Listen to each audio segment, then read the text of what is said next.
Today, I want to go through my exact yearly sales numbers with you so that you can see how long it took me to reach $100,000 a year inside my Etsy business. And I also want to give you a behind the scenes look at the things I was doing in my business at that time. Let's go.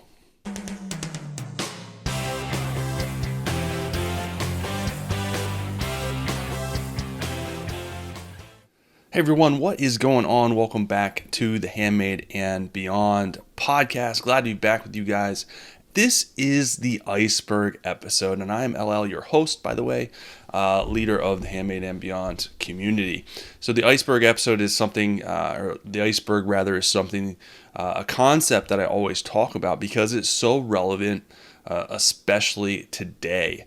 You're constantly bombarded on social media, specifically with the top icebergs content, which is people with stacks of cash driving Lamborghinis, having these huge houses, these mansions, these cars, these boats, whatever the case may be, just flaunting their money and making it seem like everyone is doing it. It's so easy to do.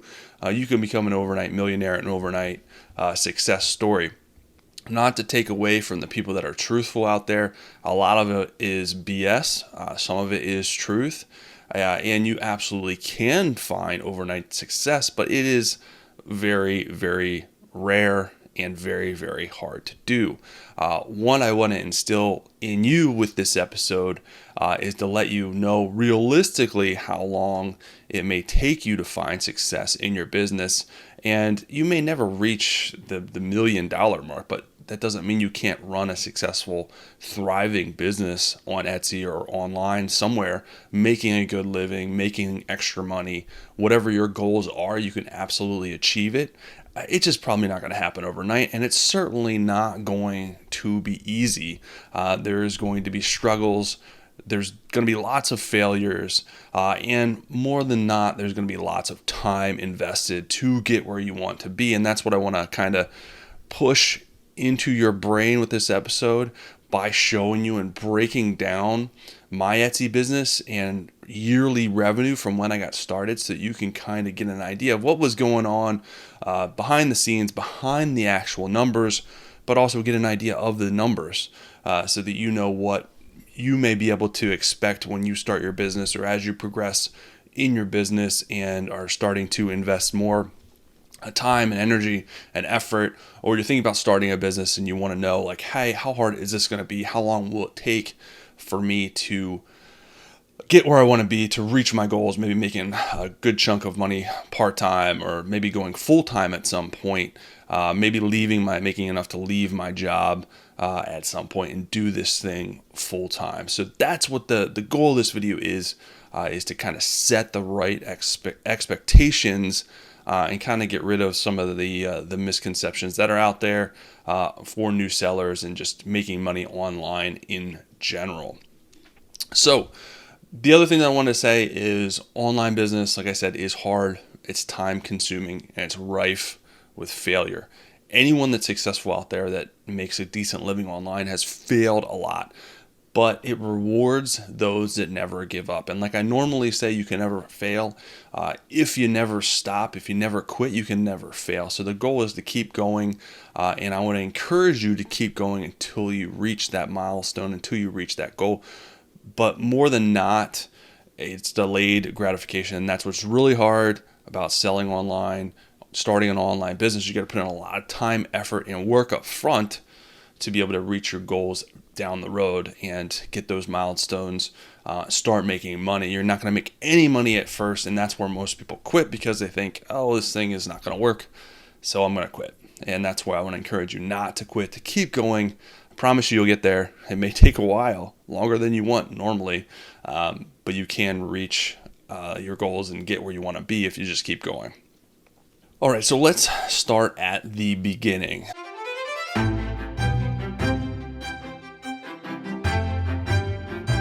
The beginning of my Etsy journey, I wasn't, of course, on Etsy. I started off selling on eBay. I still sell on eBay. I still enjoy the platform, but I was primarily selling everything on eBay. I started my clothing company, screen printing shirts, graphic tees, designing and screen printing, and kind of learning that whole process at the beginning. And I sold only on eBay.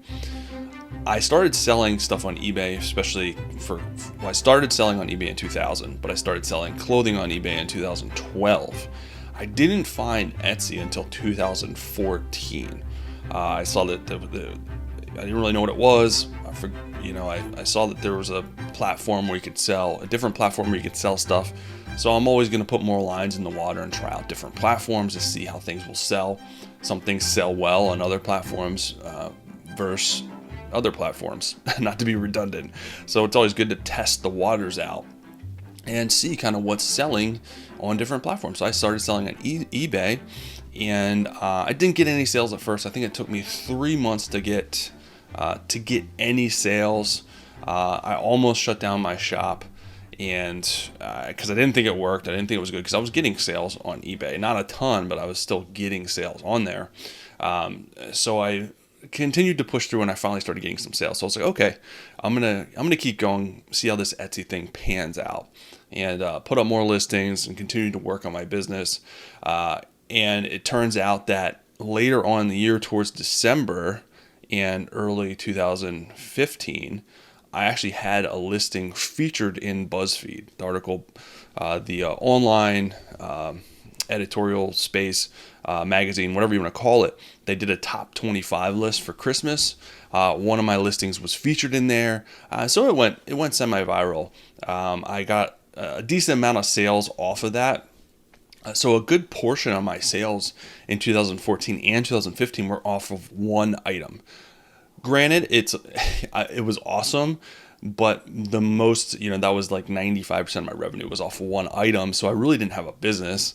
I was lucky enough to go semi-viral and get a good chunk of revenue off of it. So I was pretty happy about that, but it wasn't something that was really sustainable, running a business off of one item for most businesses. So in 2014, I ended up with $4,071 in sales for my first year. Not a bad first year, but like I said, the majority of that income was off of that one item. So that equated to 146 orders, or 146 sales, to kind of give you the specific numbers. And I always like, when I'm running my business, I like to see what is that average per day, like how many sales per day. And I always had the goal when I started of having one sale a day. That was my goal, which is kind of funny now, but I think it's a very good goal when you start out, is having one sale a day. If you could have one sale a day, you could have, and that's 365 sales for the year. That's a couple $1,000s. That's not a bad hobby to have. So that's 146 sales equated to 0.4 sales a day. So not too bad for my first year. Like I said, most of that was off the one item, but it just goes to show you, if you build it, sometimes people will come. If I didn't put myself out there, if I didn't put the stuff on Etsy, I wouldn't have been featured, and I wouldn't have got a large chunk of that revenue in 2014 and 2015. So it's not magic, but the sooner you start, the sooner you put stuff out there, you can see sales, you can see stuff like that happen. 2015, like I said, a lot of my revenue was based on that one item carryover from 2015. So I ended up with a little bit more, $5,556 in sales, 231 actual sales, and that equated to 0.63 sales per day. So this was a 36% year-over-year increase. However, a lot of that, like I said, was from that one item. So not a bad increase. I always like for my listeners and my students to compete with yourself. Try to have the year-over-year increase. If you're consistently increasing year-over-year, you're going to start to see some nice results over time. So compete with yourself. Don't worry about other people. Try to have that year-over-year increase in your sales numbers. So that brings us to 2016. So I started to put in a lot more work hours. I really started to increase the listings. I really wanted to get more sales. I wanted to have, more than just $4,000 or $5,000 in sales. I wanted a nice little chunk this year. I wanted to see what I could kind of how much I could increase the revenue by putting in a little bit more work. Like I said, I substantially increased the number of listings I had from year over year. Probably doubled the listings. I'm not sure exactly where I was at. I was probably at 100 or 200 listings, something like that during this time. But I really started to kind of branch out, offer more products, different subject matters. I was pretty much solely focused on like the fitness niche. But then I started to branch out into different things that I liked, that I enjoyed, such as just funny graphic tees, dog type stuff. So I started to branch out a little bit to kind of see what that would bring me. So I ended up 2016 with 132% year over year increase. So this was awesome. Now I'm starting to get into 100% and over increase. That was $12,000, almost $13,000 in sales. 505 items sold that year. So really, really nice increase. If you're starting to get over the 100% year over year increase, you're doing things right. You're on the right track. So this was really encouraging to me, really inspiring. And it helped me go into 2017. It lit a fire under my butt, so to speak, because I was like, wow, this was a pretty significant increase. What can I do this year? Can I increase it 100% again? You're talking another 100% increase is getting into the realm of pretty significant revenue for a side hustle. So I really kind of took a step back, decided to stop treating this thing like a hobby. I wanted to have more of a business mindset. I really kind of started thinking about, if I could continue to grow this thing, could I leave my corporate job that I was kind of sick of? I had a corporate job. I was managing hundreds of people. I think I was a manager. Eventually I moved into a director position, more responsibility, more problems that I didn't create that I had to deal with. So very high stress. But this was the first year that I kind of really started working more on my business during work hours. So I started my lunches and breaks. I would bring my computer and I'd go to a local coffee shop and start working on my Etsy business on my breaks and lunches almost every day. I started putting in those hours. Obviously, I would work after work as well on my business, and I started to really ramp up, increase the listings, learn kind of what the top shops are doing, implement a lot of new strategies, a lot more testing of things, and just overall spending more time inside my Etsy business, really getting the lay of land, really trying to understand the algorithm and the nuts and bolts, and really become an expert in this space. So this was the first year that I actually hit 1,000 listings, and like I said, dedicated myself to going to school, so to speak, and learning my niches, learning the SEO, keywords, and other strategies that the top shops were doing to be successful. 2017, I ended up with 155% year over year increase. This equated to $32,925 in sales and 1,233 sales items sold that year. So another huge 100% plus year over year increase. And I can tell you, it was solely because I took the time to really invest myself in my business and work those extra hours, during lunches, during breaks, before work, after work. None of that would have happened if I just coasted and didn't do anything. I would have probably did worse than the prior year. I wouldn't have seen that growth, whatever you want to say. Stumbling over my words like usual. So you really got to take the time and continue to invest in your business and not coast and not just sit back and say, I did a good job. I ended with $12,000. Let's just coast it out and make another $12,000. It wouldn't have happened like that. So if you're willing, just goes to show you, if you're willing to put in more time and energy in your business, you will get that return. It may not be right away, but you're going to get it. So 2017 was a big, big win for me. I'm super pumped, super excited about where my business is going, because I'm continuing to see this year over year massive growth. So I was really pumped. So 2018, I made the decision based on how the business was going and my numbers in the past. I made the decision that I was going to try and leave my corporate job this year. If things and the numbers stayed where they were going as far as the growth projections, and I watched them close, month over month, how things were trending, because you can do month over month month to month, year over year increase. You can see like this January, how much was that compared to last January, this February compared to last February. So you can kind of see month over month, are you on that same trajectory of 100+% growth? So you can clearly project your stats or your sales numbers out by using the stats tab within Etsy. They give you all the tools to do that. You just have to run the numbers, monitor the numbers, and you can kind of see your projections. So I was projecting the same type of growth in 2018. So I was like, well, I'm going to prepare myself. It was in the back of my mind the last couple of years. I'm going to prepare myself to leave the job. So I buckled down, really continued to work on my Etsy shop. Every single day, even if it was 5-10 minutes, I invested time to work on my Etsy shop. And it came to, I think it was May or June, I actually put in my notice. I think I gave him a 3-week notice. And I actually left the corporate job because I was investing in myself. Based on the growth that I was seeing, I knew I could free up 50+ hours of work and drive time to invest in my business. So I would have way more time to invest in my business. And I was taking the chance based on that. I grew my business substantially during the past prior years with very minimal time. Now I had all this extra time to invest in my business. So I was really, really betting on myself. I knew that I could do it. I was confident that I could do it. So I prepared.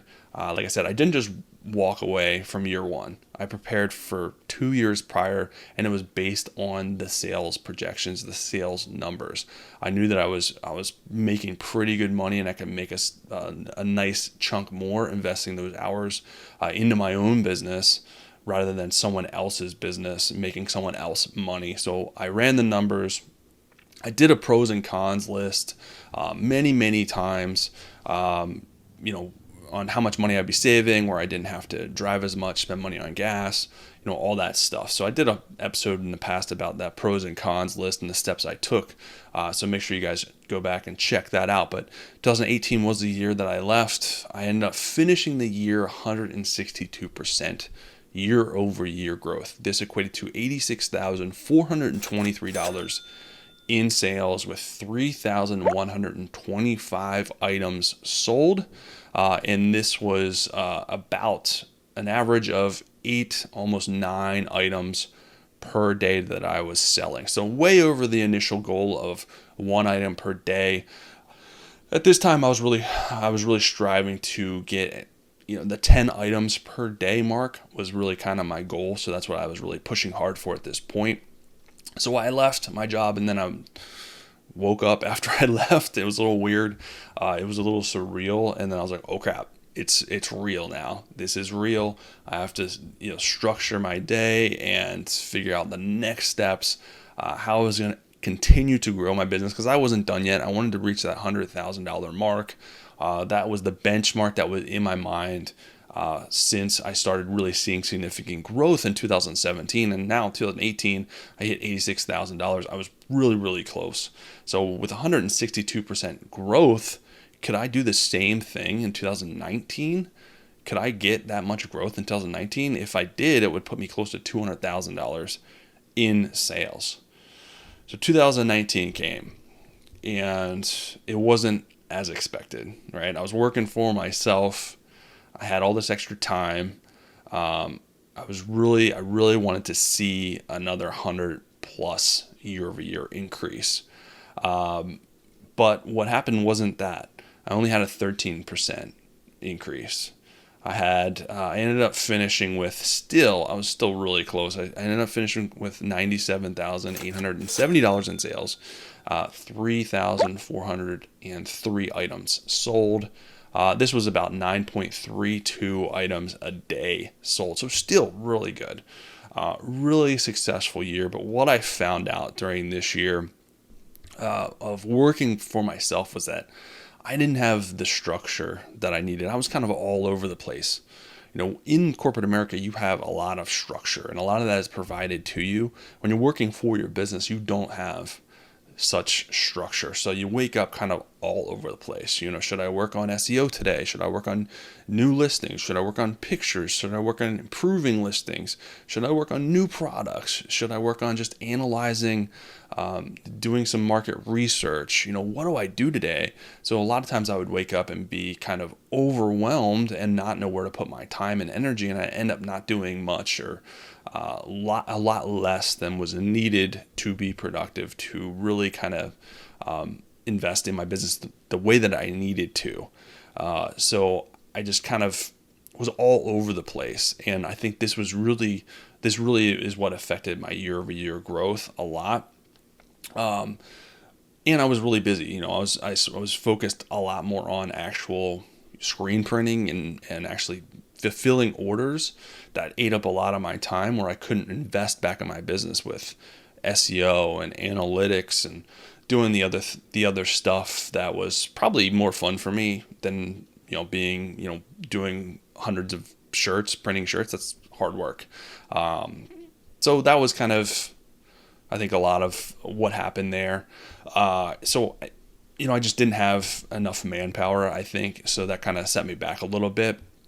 So 2020, kind of the same type of stuff was going on with my workflow. I was getting a better handle on that, and then of course COVID hit, and it really kind of threw a wrench in everything. Luckily, though, what we saw was a pretty big.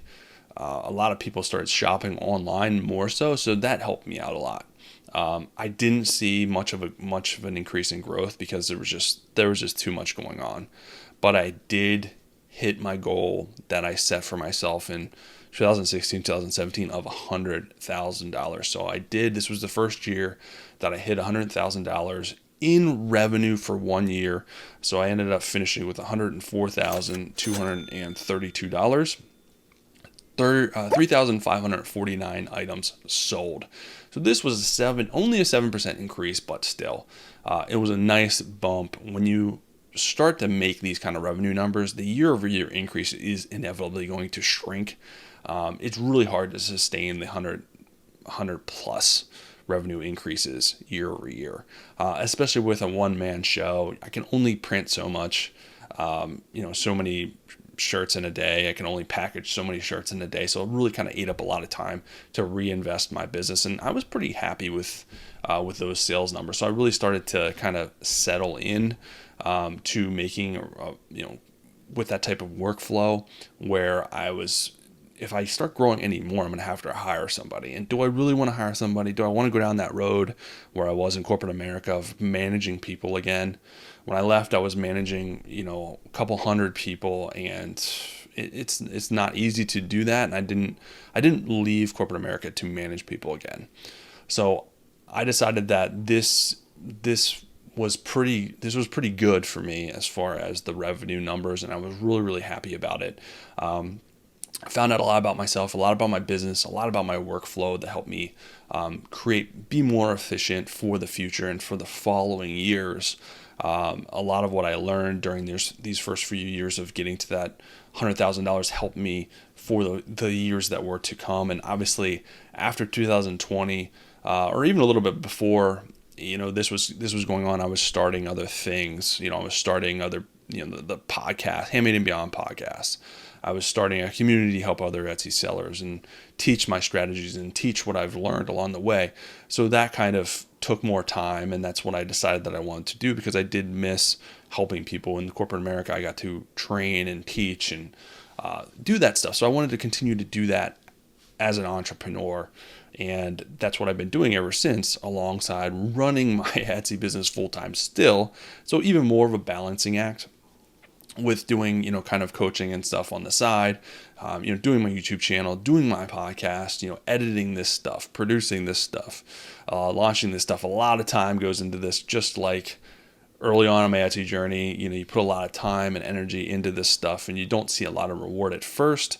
But it's one of those things that, I enjoy doing. I want to continue to enjoy doing, but this is the episode that I've been meaning to do for a while, to kind of show you my journey and the things kind of behind the scenes, what it took for me to hit that 100K the first time, all the years that it took, all the effort, kind of my mindset and the things that I learned along the way. And a lot of times you don't see, I could just come at you and say, boom, this is how much money I made. And, I made $100,000. Look at me. Wow, great.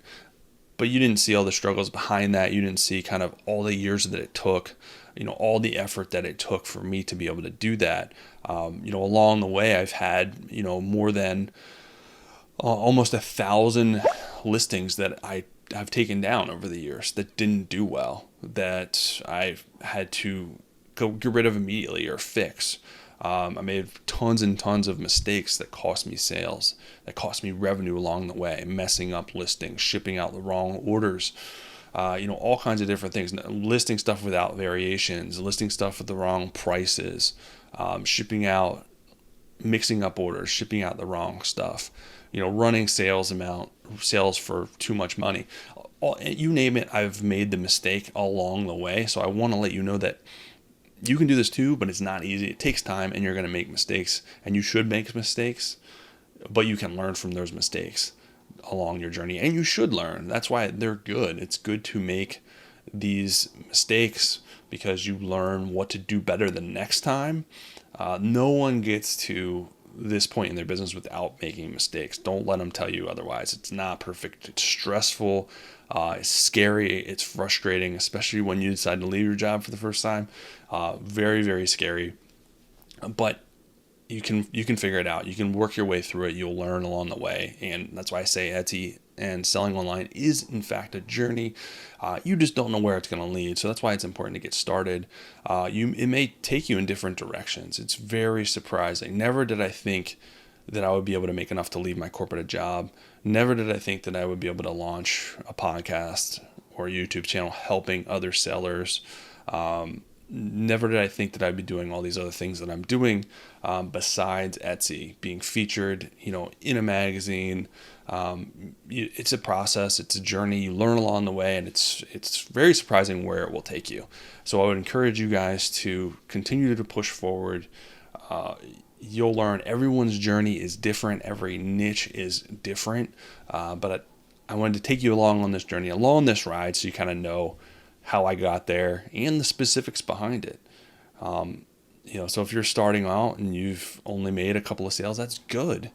Maybe your sales numbers are way better than mine. That's awesome. I've talked to people all the time that are doing way better, and they're way further along in their journey than I was.